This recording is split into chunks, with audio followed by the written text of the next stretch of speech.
Y bueno, es Elisa Dulcey de Colombia.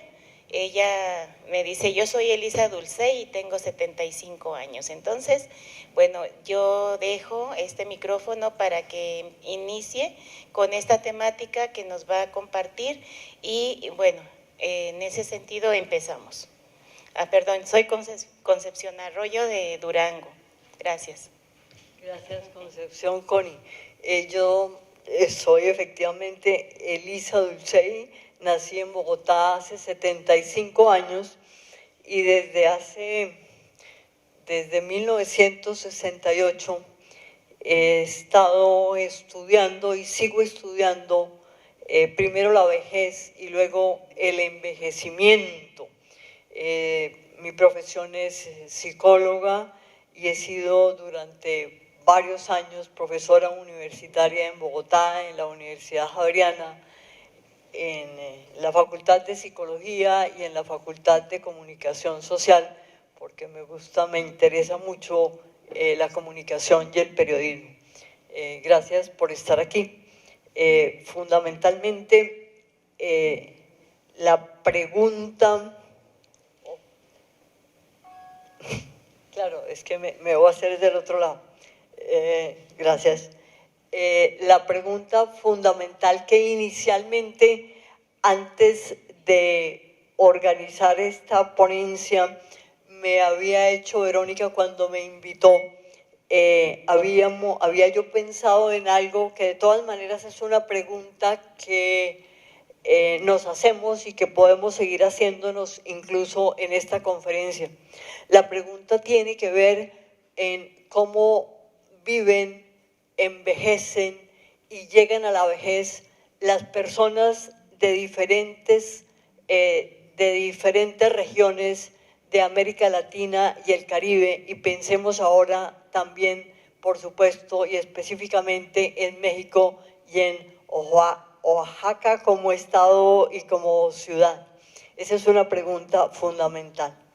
En el programa aparece la conferencia como género y vejez, y obviamente la pregunta tendría que ver coherente con los temas que se han desarrollado en el Congreso.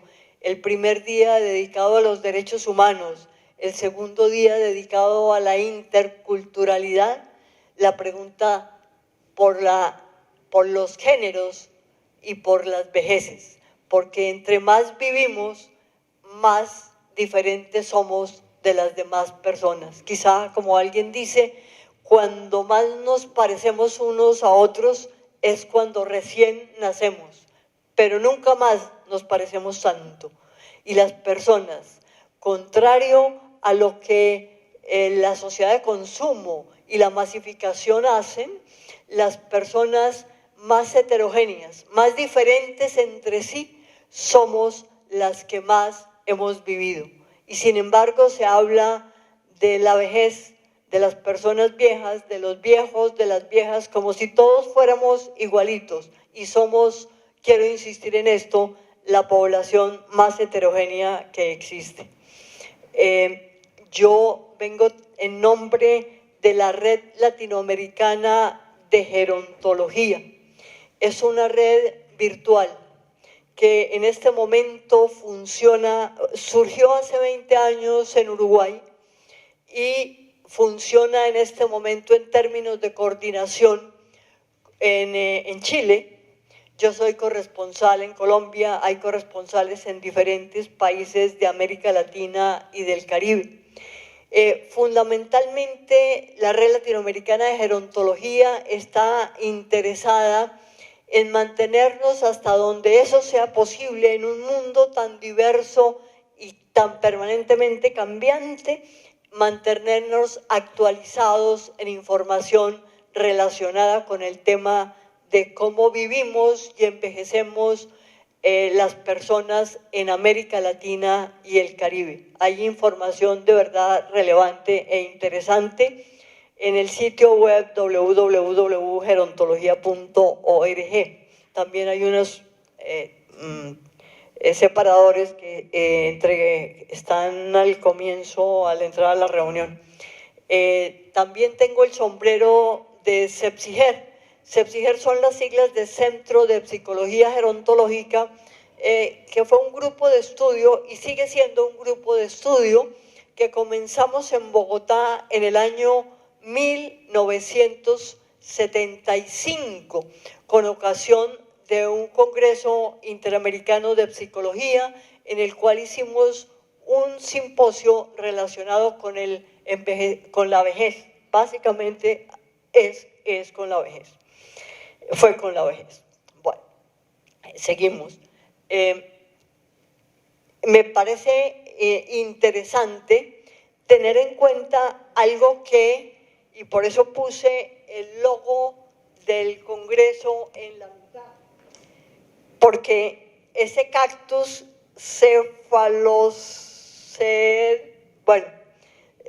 senilis, el cactus, me parece muy interesante todo lo que simboliza. Es una planta que crece mucho, que crece erguida, que acumula agua, que se protege del sol y que con la protección que tiene, por la protección que tiene como de cabello, como de pelos, lo llaman senilis. Y lo más interesante es que crece, se adapta a las diferentes estaciones, al cambio. Me pareció muy importante el caminar erguido, el caminar con dignidad. Yo que me leí las 144 páginas del Congreso, del programa del Congreso, entonces me llamó la atención lo que planteaba la profesora Teodolinda Balcázar cuando hace la introducción y explica en qué consiste el símbolo del Congreso. Eso me parece muy interesante. Y también me parece muy interesante que se diga que es una invitación a abrir el debate y a preguntarnos. Yo les quiero decir que fundamentalmente yo tengo preguntas y quiero compartirlas con ustedes. Sigamos.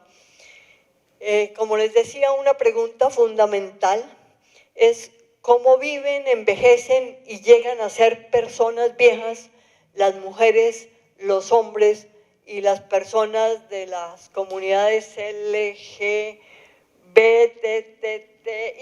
y aquí en Oaxaca con una persona que trabaja en género y en feminismo, Lili Erika Díaz, aprendí el signo más. Aquí habría que incluir también en este estado los muches, se dice así, los muches, que me parece muy interesante también la pregunta, por eso que han llamado un tercer género, y hay terceros géneros también en otros países. Sigamos.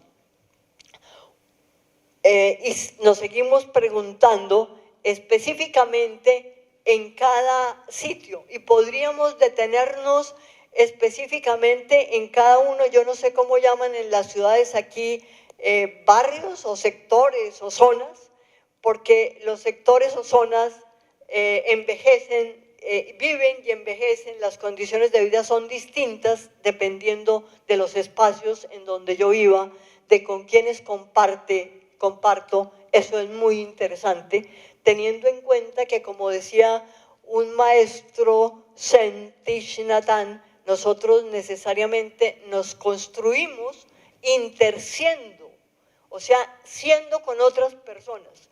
Por más que una persona viva sola, necesariamente está en comunicación o en conversación con otras personas. O sea, nos construimos como personas en relación con otras necesariamente, aunque vivamos solas o solos.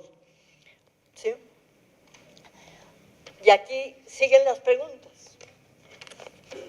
¿Envejecer y ser persona vieja es lo mismo o será distinto? Y ahí sí apelo a ustedes. ¿Será lo mismo?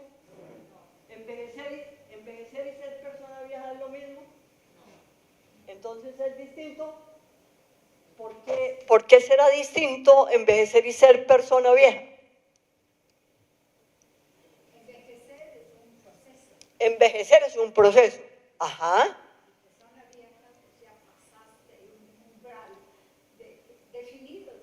Y persona vieja es que ya pasamos un umbral en el sentido más general, es porque hemos vivido más que buena parte del resto de la población. Pasamos un umbral y es un apelativo, es un término relativo.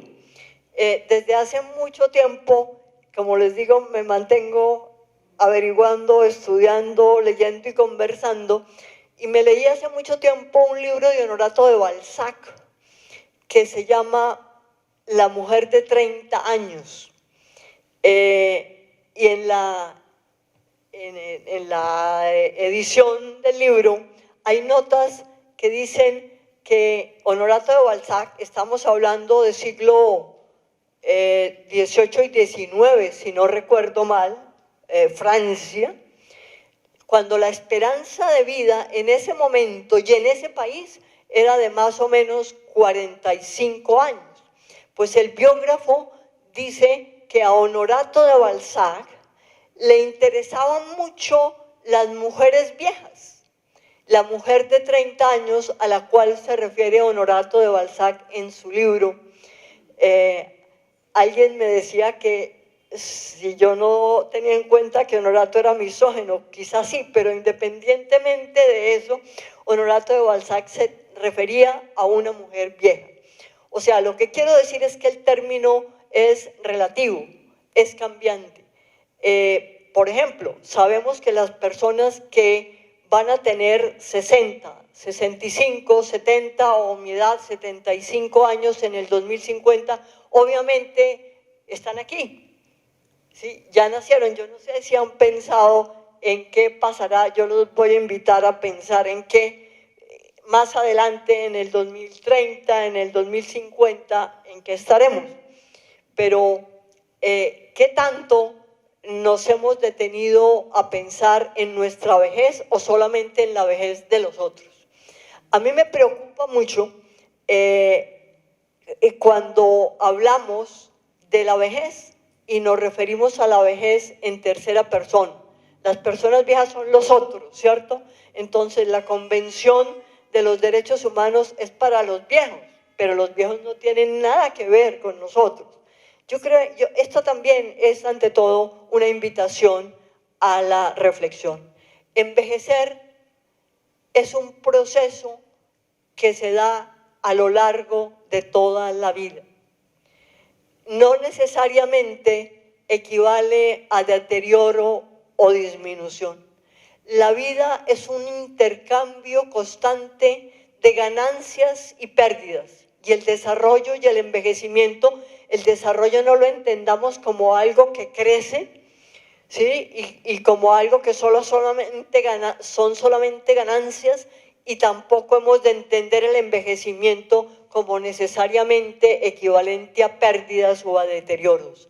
Vivimos desarrollándonos y envejeciendo, vivimos a lo largo de toda la vida en un proceso constante de cambio, de ganancias, de pérdidas. Si lo tomamos en sentido más general, digamos que cada día vivimos más, pero cada día vivimos menos. Cuando yo cumplí 74 años, no hace mucho, un colega jesuita me escribió un correo diciéndome: Elisa, felicitaciones por un año menos por un año menos de vida y de esperanza de vida. Y yo no me puse brava, me pareció que era correcto. Bueno, sobre los de la edad y cosas de esas vamos a hablar más adelante. La siguiente pregunta: ¿mujeres y hombres y personas de otros géneros viven y llegan a la vejez de la misma manera? No, definitivamente no. ¿Y por qué no?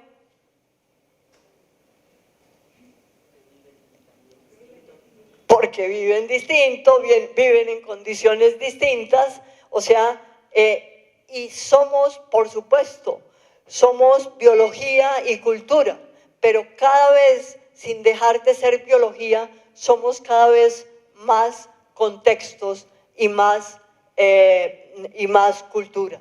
O sea, necesariamente no vivimos ni llegamos a la vejez de la misma manera. Como ya les decía, y esto es un recorderis que a veces como que no nos cae, las personas que en el 2050, porque hablan mucho del 2050, yo recuerdo que en la primera Asamblea Mundial sobre el Envejecimiento, la pregunta fundamentalmente era por el 2025, que tampoco nos ha llegado, y ahorita quiero detenerme en lo de la Asamblea Mundial del Envejecimiento con respecto a esto. Insisto, las personas que van a ser mayores de 65, de 70, yo no sé si en el 2050 se considerarán viejas las personas de 65, quizá no, porque ha crecido mucho esa población.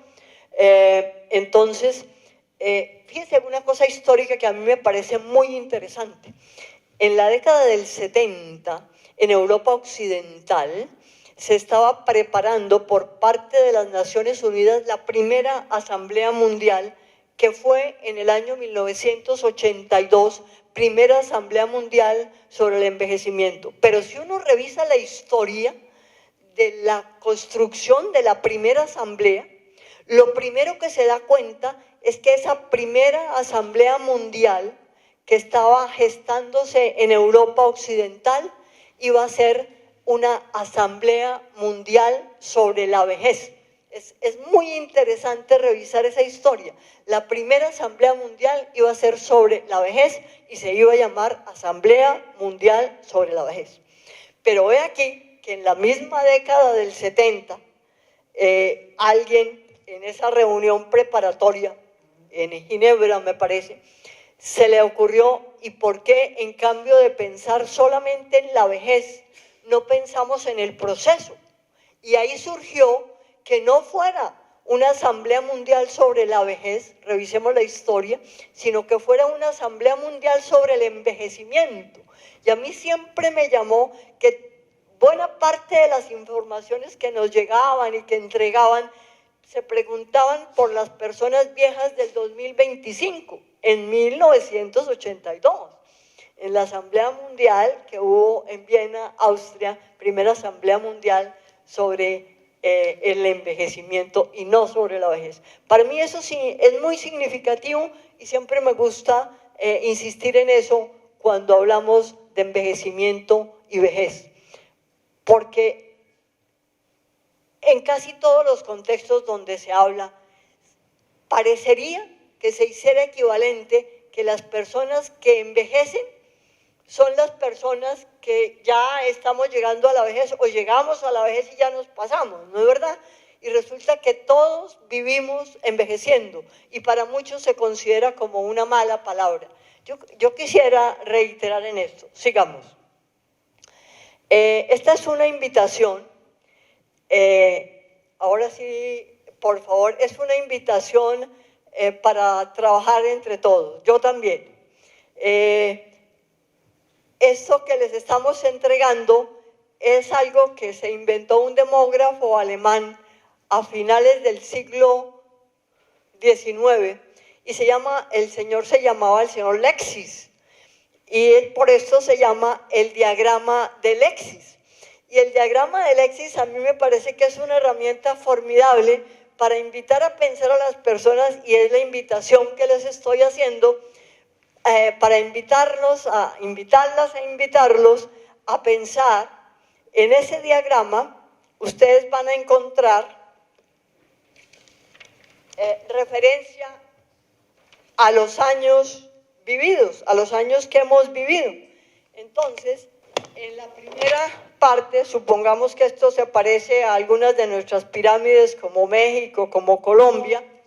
Abajo dice, por favor, escriba su año de nacimiento. Esto no se lo van a entregar a nadie, es a ustedes mismos, por favor.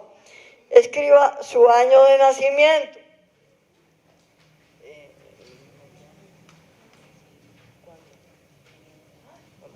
En el segundo, ¿cuándo fue o va a ser, en caso tal, su cumpleaños número 25?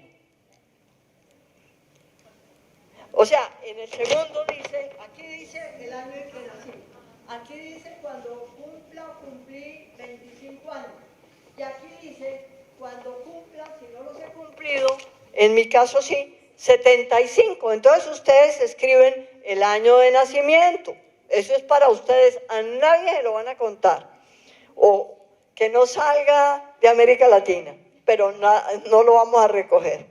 Es una invitación a la reflexión. Escriban su año de nacimiento. Escriban el año en que cumplieron o van a cumplir 25 años. Y por favor, escriban el año en que van a cumplir, en caso de que vivamos, porque como podemos morir en cualquier momento, ya lo decía Cicerón en su diálogo de la vejez, ¿quién habrá tan insensato que creyendo que que es joven no podrá morir siendo joven? Y no somos insensatos. Aquí no somos insensatos, pero suponiendo, yo ya cumplí los 75, pero suponiendo que van a cumplir los 75, ¿en qué año los cumpliría? ¿Habían pensado en esto? Sí. Bueno. Ojalá esta. Bueno, pero no pierdan de vista esta hojita, que es que necesitamos otra cosa. Estas son las mañanitas que cantaba el rey David, ¿no es verdad? Estas son las mañanitas. Entonces, bueno, pero además de las mañanitas, vamos a cantar otra canción. ¿No? Sí, sigamos. Eso ya está, perdón, anterior. Esta ya está. Esta es esta. ¿Sí? Este es este, ok. Y ahora, ya no son las mañanitas. ¿Cómo se llamará la canción? Yo no sé. Pero ahora esto es lo que he vivido en mis años. Eso es lo que nos constituye y por eso somos quienes somos. Si ustedes quieren, siguiente, yo no traje sino esta. Pero si ustedes quieren, en esta misma, en la partecita de abajo, pueden lo vivido en mis años, ¿cierto? ¿Qué es lo que ha sido significativo para cada una de las personas aquí presentes en relación con su nacimiento? Pues no se acordarán de eso, pero alguien les contó lo significativo a sus 25 años y quienes no lo han cumplido en el trayecto caminando hacia sus 75. ¿Qué será? Hay una pregunta que también es importante y a punta de preguntas es que nos mantenemos en esta vida, creo yo. La idea, bueno, yo creo que la respuesta a esa pregunta cambia y yo he hecho algunas investigaciones al respecto con diferentes auditorios.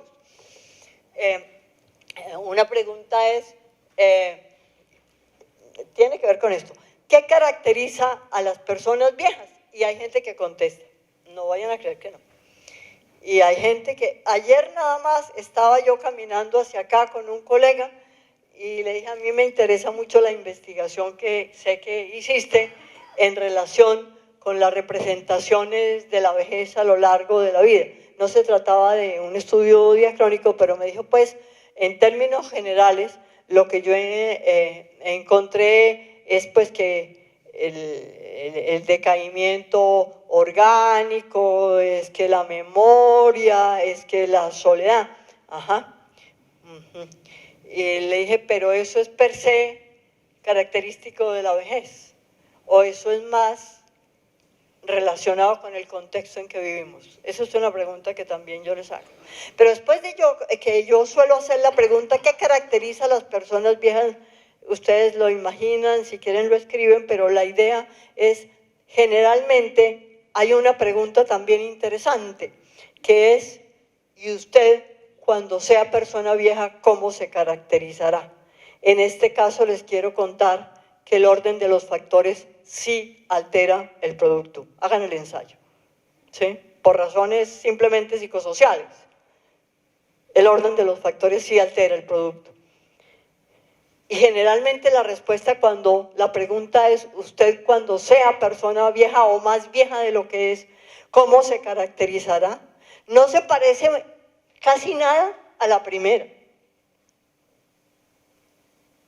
Nos damos cuenta que nosotros también estereotipamos, que nosotros, es que es casi imposible librarnos de los estereotipos. Nosotros en Bogotá tenemos, entre otras, una mesa de trabajo que llamamos de la sociedad civil. Nos reunimos todos los meses desde el 2010, diferentes profesionales a conversar. En este momento estamos conversando mucho sobre políticas actuales que tienen algo de vergonzosos en relación con la vejez. Bueno, pero nos reunimos a conversar, muchas gracias, a conversar sobre el tema, y hemos encontrado, por ejemplo, yo no les debería contar esto porque es vergonzoso, pero encontramos que en un departamento, aquí llaman estado, ¿no? En un departamento, hace poco, un señor gobernador a quien yo por casualidad conocí en una cafetería y me llamó la atención que antes lo había conocido como más viejo y ahora estaba como más joven, y entonces me explicaron que los hombres también a veces se estiraba y se peñía y no, pues ese señor llegó a ser gobernador del departamento y hace menos de un mes le pasó a la asamblea del departamento un proyecto de ley, o yo no sé cómo se llamará eso, una normatividad del departamento que se llama proyecto de ley anti-envejecimiento, coherente con el señor, por supuesto. Al señor se le vino el mundo encima, porque nos hemos pronunciado desde diferentes ángulos y de diferentes puntos de vista. Qué vergüenza, o sea, es negar la vida, es exactamente negar la vida. Pero bueno, lo más importante de todo esto, si ustedes quieren, lo vivido en sus años, nosotros felicitamos, estas son las mañanitas, por los años vividos o por lo vivido y logrado y soñado y fracasado también en los años.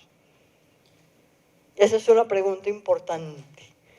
Celebremos la vida, celebramos la vida. Gracias, sigamos. Obviamente, la pregunta es reiterativa. Somos los caminos que hemos recorrido. Somos las personas con que hemos compartido. Somos las narraciones que hemos oído, los libros que hemos leído, lo que hemos aprendido y desaprendido. Somos todo eso. Somos algo mucho más o muy diferente que los años que hemos vivido. Y la vida no puede entender, y yo lo quiero reiterar, si no se conjugan necesariamente la biografía, la historia y el contexto. Mills, un sociólogo estadounidense, dice, y lo vamos a reiterar aquí, la vida de una persona y la historia de una sociedad no pueden nunca entenderse si no se entienden en interrelación. Yo no puedo entender mi vida si no entiendo el contexto. Yo recuerdo siempre una pregunta de una estudiante, Elisa, es que mi abuelito, no sé qué, y yo era, de pronto soy maleducada y le dije, pues yo nunca he vivido con su abuelito, ni conozco a su abuelito, ¿cómo le puedo yo saber qué puede pasar con su abuelito? Como si hubiera respuestas genéricas para preguntas relacionadas con la gente vieja, que eso es lo que seguimos muchas veces teniendo en la cabeza. Y lo que en algunos contextos, yo estaba ayer aquí en la conferencia sobre los aymaras y la vejez con Mercedes y su esposo, ¿sí? Y me llamó la atención el énfasis que se hacía en la vida como un todo. Ya murió, una persona que fue en muchas formas mi tutora y se llamó, también psicóloga estadounidense de la Universidad de Chicago, fue profesora, Bernice Newgarden. Bernice Newgarten enfatizaba, hay un libro,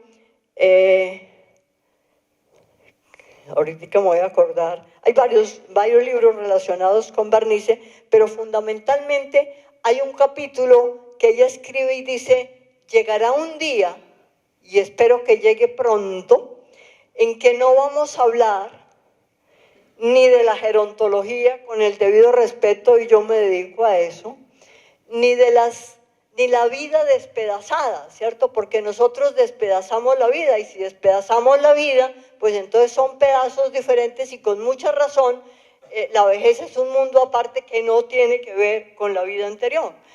Necesitamos que llegue un día, yo reiteraría con Bernice Newgarten, en que en cambio de dar apelativos a etapas de la vida e incluso al nombre de gerontología, ella lo llama el fin de la gerontología, hablaremos del estudio de las vidas humanas.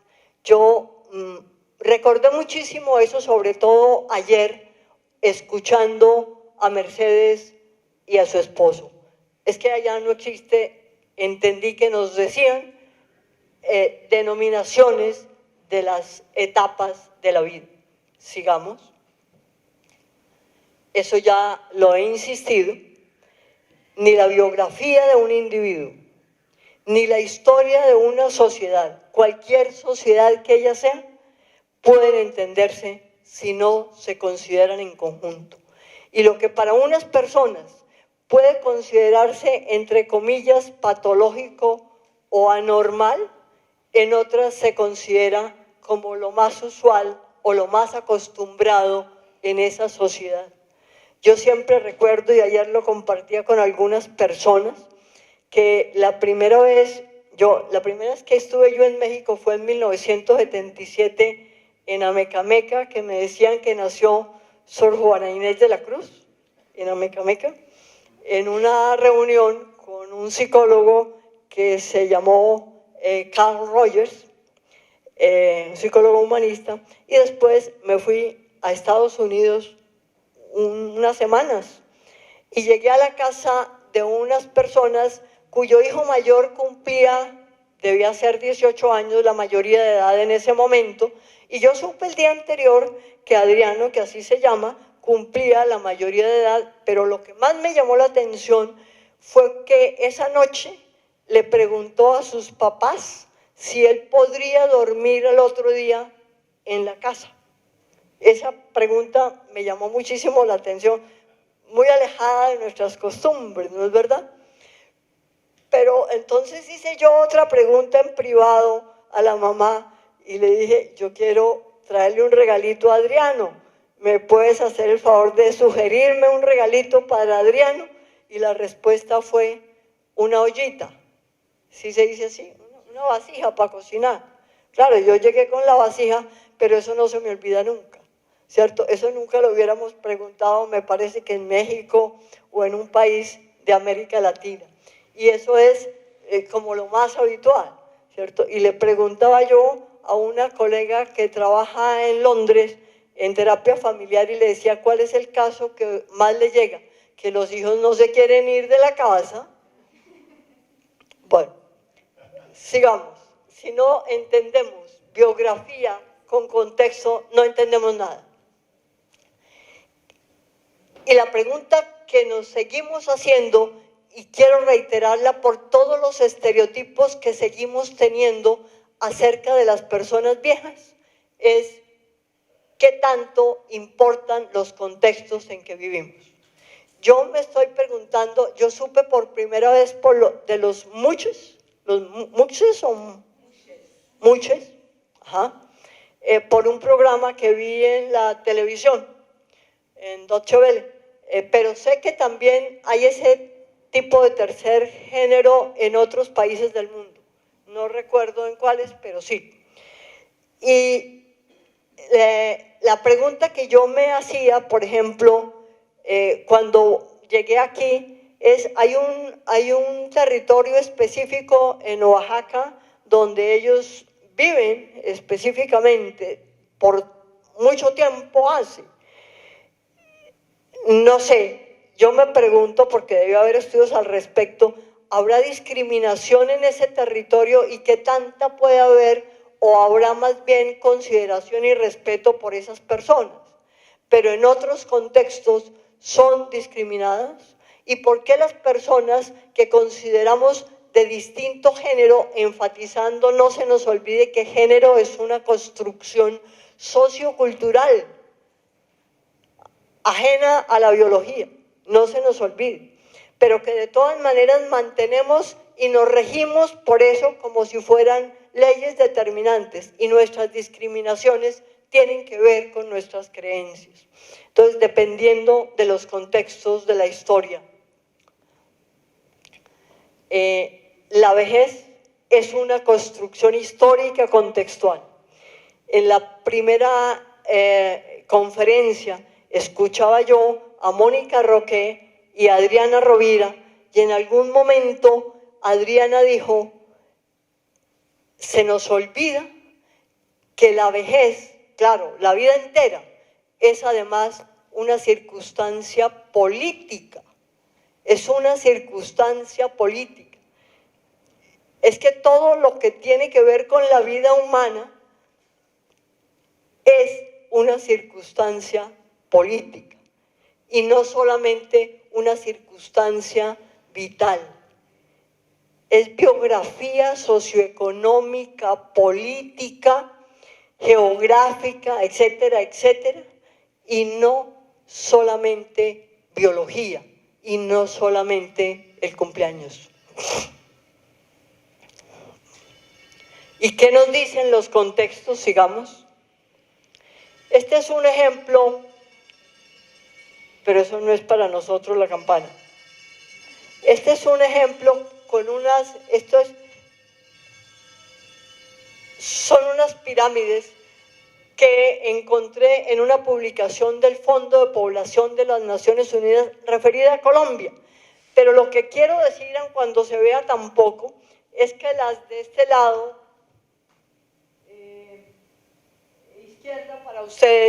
izquierda para ustedes, son las pirámides y el cambio de las mismas de una población no pobre, pongámoslo así, no pobre, económicamente no pobre. Hablamos también de pobrezas multidimensionales en términos económicos, laborales, educacionales. Pues la pirámide de este lado, de la izquierda de ustedes, sería de una población no pobre. La de la mitad, tengan en cuenta y recuerden un tris, la demografía, sería de una población pobre, ¿sí? Vemos entonces mucho más ampliada en la base, por ejemplo, y mucho más reducida arriba. Pero la última, la que está a su derecha, es de una población indigente. O sea, dependiendo de los contextos en que se viva, de las condiciones en que se viva, de las pobrezas, porque no hay una sola pobreza, sino son múltiples pobrezas. Claro, a veces nos distraen con el concepto de pobreza multidimensional, pero hasta cierto punto hay mucho de razón, porque la pobreza no es solamente monetaria, sino también educativa, también laboral, también en términos de muchos contextos espaciales y temporales. O sea, y estamos en el subcontinente más inequitativo del mundo. América Latina es la región más desigual y más inequitativa del mundo. Esto sencillamente es para darles un retrato que tiene que ver con nuestras realidades. ¿No más? Ya voy a correr. ¿Cómo y por qué difieren grupos, cohortes, generaciones, de acuerdo a las condiciones biológicas, geográficas, ecológicas, históricas, económicas, políticas, culturales? Sigamos preguntándonos. Leía yo en estos días esa noticia en donde también aparecía la frase que se lee arriba: las sociedades neolíticas parece que dieron origen a la desigualdad en términos de género.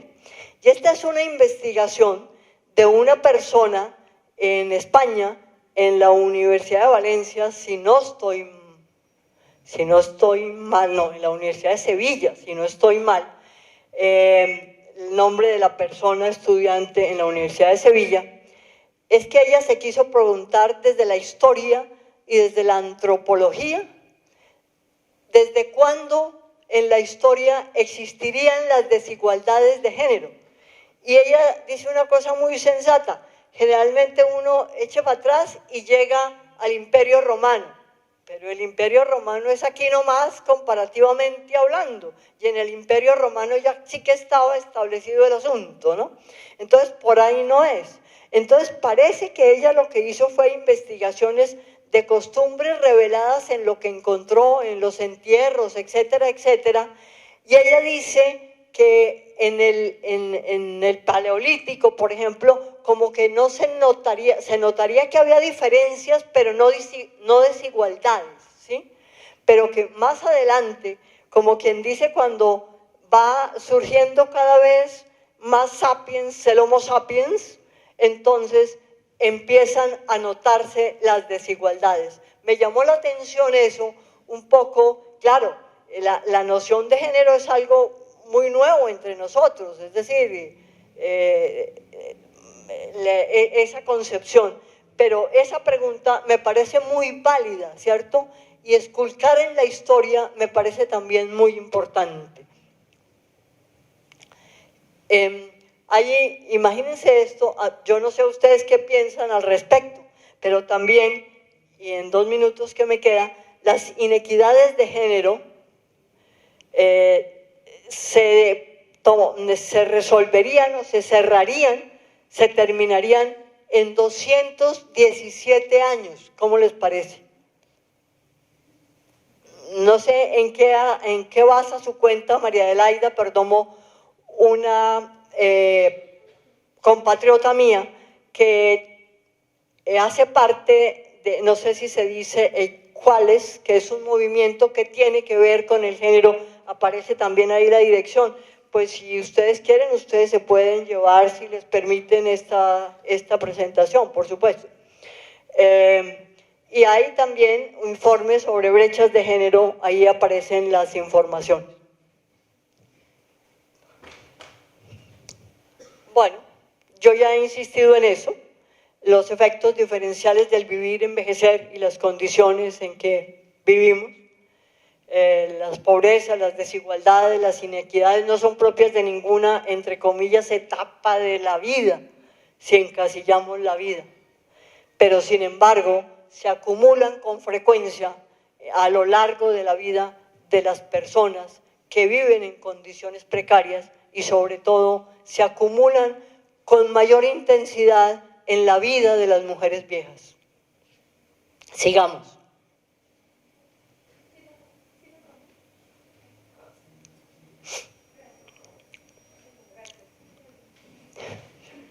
Las mujeres somos un poco más de la mitad demográfica del mundo, pero no somos la mitad del cielo. Hay un libro que se llama así y que retoma una frase de Mao Zedong que decía que las mujeres son la mitad del cielo, pero además tienen que construirlo. Las mujeres somos, como dice, las que tenemos el mundo, cuidando el mundo. Hace algunos años yo estaba en una reunión sobre el tema de género en La Valleta, Malta, y antes de ir a La Valleta alguien me regaló una imagen de una mujer en asuntos de limpieza y dice, las mujeres todavía no llegamos al cielo porque no hemos acabado de limpiar la tierra. Sigamos. Esta es una frase del Emilio de Rousseau, ¿cierto? Emilio era un hombre independiente, pensaba por sí mismo. Sofía, en cambio, no pensaba por ella misma, sino que se regía por el mundo patriarcal que le indicaban qué debía hacer con su vida. Eso todavía existe, me parece que sigue siendo en muchas formas así. Y sigamos. Bueno, seguramente ustedes han oído hablar de una mujer latinoamericana, peruana, francesa, Flora Tristán. En Perú hay movimientos feministas relacionados que se llama Flora Tristán, y ella trabajó desde el siglo XIX en la igualdad de género, sobre todo en términos laborales. Susan Sontag, por favor, por supuesto, el doble estándar del envejecimiento y de la vejez. Ella dice que mientras, como traducido en mis palabras, mientras los hombres se vuelven más interesantes cuando son viejos, las mujeres dejemos de ser interesantes. Y por supuesto también es amiga de ustedes y conocida la mística femenina de Betty Friedan y la fuente de la edad. Y hay ¿qué se necesita para vivir la vejez con bienestar?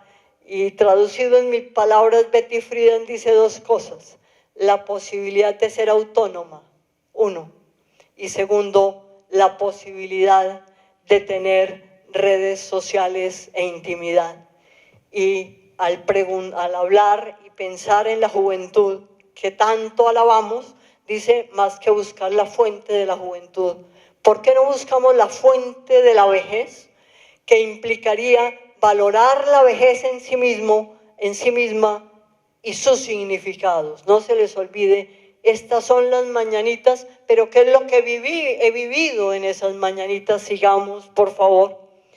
Esta es una mujer a la que yo conocí en Córdoba, España, y yo fui por sugerencia de Jimena Romero, quien coordina la Red Latinoamericana de Gerontología, a encontrarme con ella, porque me dijo, Elisa, aun cuando sean muy pocas, hay mujeres que se dedican a enfatizar y a defender la vejez femenina. Pues Ana Freixas es una de ellas. Cuando yo estuve conversando con ella en España, había escrito tan frescas las mujeres viejas del siglo XXI. Qué bueno que recuperemos, que logremos eso. Y más recientemente, el año pasado, escribió Sin reglas sobre la sexualidad de las mujeres viejas, con base en una investigación que ella hizo en España con cerca de 1000 mujeres viejas. Necesitamos muchas más Ana Freixas y mucho más valoración de la vejez femenina. Sigamos. Esto termino ya con un poema de Gioconda Belli, que es una mujer nicaragüense, creo que tiene 2 años menos que yo, escritora y poetisa, cuando yo llegué a vieja. Ahí se los dejo y como les digo, si ustedes quieren y lo permiten, pues la presentación es de ustedes. Y como ya se me acabó el tiempo y Connie me está mirando golpeado, quisiera que pasara la otra diapositiva. La otra diapositiva. Cuando yo llegué al aeropuerto de Oaxaca, que yo no conocía, pues vi esto, pero ya me habían hablado de la Guelaguetza. Independientemente de las transformaciones que haya tenido, yo entiendo que en su origen y su esencia tiene que ver con la hermandad y con la reciprocidad, si no estoy mal. Ojalá la solidaridad, la hermandad y la reciprocidad prevalezcan para que definitivamente no solamente logremos hacer sociedades para todas las edades, sino para todas y para todos los géneros. Sigamos. Y esta es la última diapositiva para dejarles las direcciones de la Red Latinoamericana de Gerontología y de Sepsiger. Les agradezco mucho su paciencia y le pido perdón a Connie.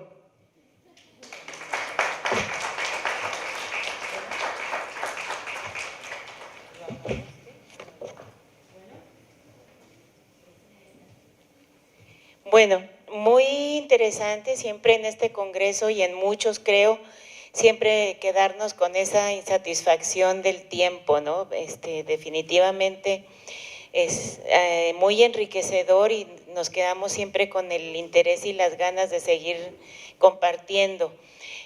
Yo creo, para las personas que estamos interesadas en estas presentaciones, se están grabando y tengo la información, no sé, ustedes chicas me dirán si estoy en lo cierto, de que se va a condensar y luego se sube a YouTube.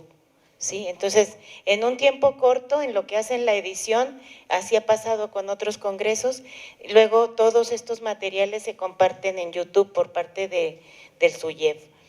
Bueno, pues quisiera, entre que cerrara hay una actividad enseguida a las 10:20, a no sé cuántas cuadras de aquí, y tenemos que salir corriendo, pero bueno, yo quisiera agradecer, Elisa, tu experiencia, tus saberes, que bueno, aquí compartes con nosotros y que son miradas muy reflexivas acerca no solo de la vejez o las vejeces y los géneros y las desigualdades, sino también pues es la vida misma, ¿no? O sea, es parte de la vida misma por la que vamos transitando todos y cada uno de nosotros y que pues la reflexión personal, yo creo que más que nada, yo siempre insisto, el escuchar estas cosas nos mete a cada uno en la reflexión personal, primero, o sea, ver cómo estamos viviendo la vida, cómo estamos viviendo el género, los géneros, cómo estamos viviendo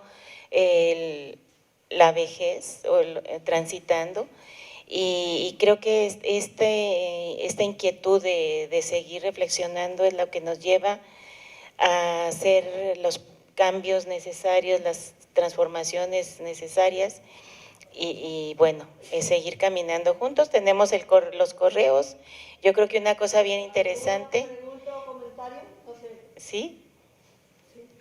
Yo me he dedicado desde hace algún tiempo a explicar, soy Juan Pablo Vivano, a explicar la historia, y explicar la historia de la vejez. Y me he encontrado, por ejemplo, ahora me llamó la atención cuando habló de Gloria Tristán. Gloria Tristán es la primera de las primeras mujeres dentro del primer socialismo que efectivamente hizo todo un trabajo, pero lo que me llama la atención es que ella hablaba de palacios obreros, y en esos palacios obreros ella sostenía que era necesario un lugar para los viejos, para quienes trabajaron toda su vida. Entonces, me parece efectivamente que la historia es una herramienta que colabora muchísimo y debe seguir colaborando en esto. Ojalá que esos palacios no discriminaran.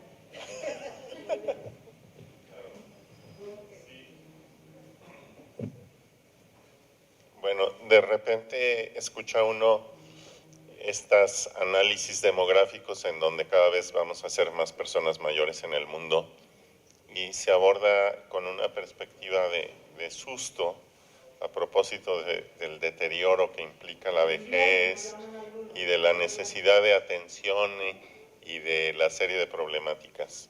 Pero bueno, lo que me suscita escucharle es la riqueza que implica toda esa experiencia acumulada y qué tanto las sociedades a futuro, al tener más gentes mayores con mucha experiencia de vida, también potencialmente se podrán volver sociedades con mayor sabiduría. Y bueno, la gran pregunta que yo me hago es cómo hacer para que las personas mayores no se les margine, que sigan siendo activas, que sigan teniendo una voz y un aporte importante en la vida de nuestras sociedades. Parece pregunta clave en el documento artículo 3282 de la Plan Internacional de Viena sobre Envejecimiento. Hay una frase que nunca se me olvida. Llegará el día en que el aumento de las personas viejas en el mundo y su participación en la sociedad hará que definitivamente dejen de existir los estereotipos y la negación de la vejez. 32 y 82, pero yo anhelo que ese día llegue. No sé. ¿Alguien más? Ok, ¿se nos acabó el tiempo? Bueno, les quería decir que la conferencia a la que se refiere Connie es, no sé si es la misma, que va a seguir hablando de género y envejecimiento es en el Teatro Juárez a las 10:20. De pronto nos vemos allá. Ok. Muchas